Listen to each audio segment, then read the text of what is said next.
Selamat petang 23 hari bulan 4 2025 jam lebih kurang 9 suku AM. Encik dengan Mr. Lee Wen Hong telefon saya. Dia cakap dia dari MCMC. Dia telefon saya 016 205 4601. Cakap sama saya, dia telefon 012 203 6557. Ada orang komplain 22 hari bulan 3 2025 sampai 4 hari bulan 4 2025. Saya cakap sama dia, 4 hari bulan 4 TikTok tutup saya punya video.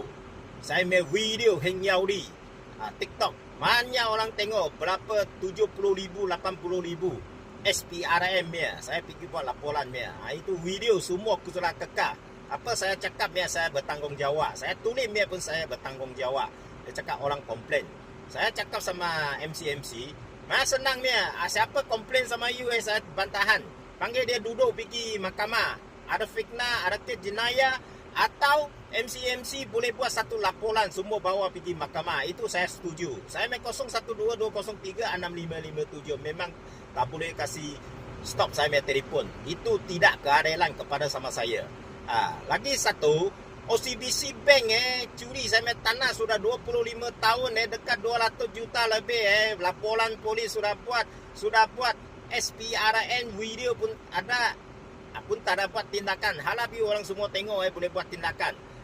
Semua kasih layak sumbangan kepada masyarakat dan negara kita. Cintakan Malaysia, jangan losakkan negara kita. Semua pihak ada tanggungjawab. Tindakan cintakan Malaysia.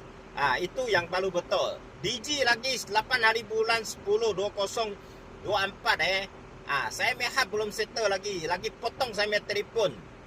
Panggil dia dijelas komplain sampai hari ini dia pun tak. Saya halak NCNC masuk DG dengan sekong 012 203 6557 tindakan ini telefon.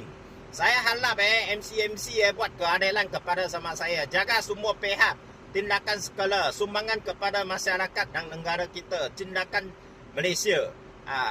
Telefon kepada sama saya banyak terima kasih. Tetapi mau buat tindakan yang betul. Saya punya telefon bila-bila masa boleh dapat telefon kepada sama saya punya. Tapi saya tak buat hak, tapi saya tak ada takut hak. Saya harap kita boleh siapa-siapa lah. Saya cakap memang itu sudah kekal lah. Macam OCBC curi saya punya tanah, sudah 42 tanah hak milik, sudah 24 tahun, ada 200 juta lebih, itu sudah kekal. Itu tanah sudah jual, tidak masuk akaun, audit akaun.